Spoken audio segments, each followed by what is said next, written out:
This year I think it was my third keynote invitation, for which I'm very grateful.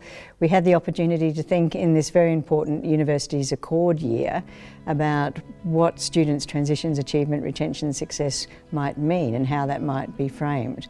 So I did a bit of a sector overview. We've got a lot going on in the sector at the moment. Very difficult for staff coming out of COVID. But students also, we've got big issues about increasing equity group participation.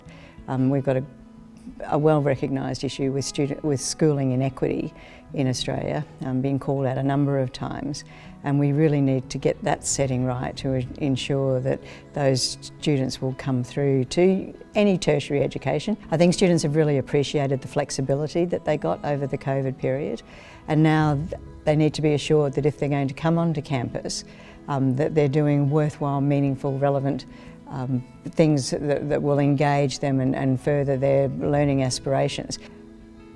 We're lucky, we have the Origin Student Mental Health Framework, but I do look somewhat enviously to the United Kingdom, where Universities UK have had a step change whole of sector approach for a number of years now, and that talks to their Student Mental Health Charter, which addresses not only students but also staff, which I don't think our charter does well enough, but also, and very critically, it includes learning and teaching, because we can do a lot of harm or a lot of good in the curriculum, and that's a real contributor to student well-being. So I think there are a number of opportunities then if we're thinking about a whole of sector and then devolving to a whole of institution approaches that cover off staff and students and the curriculum.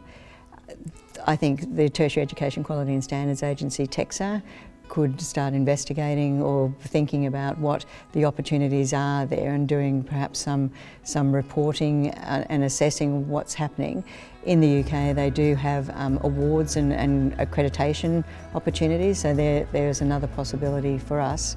So I think what I've seen developing over the years, and I remember back fondly to the first AMHEC conference at James Cook University when I was up there as Deputy Vice-Chancellor academic, and what a wonderful experience that was, and the camaraderie and the community engagement piece as well, I thought was just terrific. So, but what I've seen since then is more of an understanding about what we could do to cause no harm to our students. It's generated initially, I think, from a discipline-specific space, and certainly since 2017 and the Higher Education Standards Panel recommended that every university have a mental health strategy. We've seen progress under that, but we've seen no national aggregation, I don't think. So I think there's been progress, and I hesitate to use the word accountability, but this is quite the serious issue, and perhaps it's time to think about whether there should be some reporting on that, and just trying to understand where we're at as a sector and develop the maturity model around it.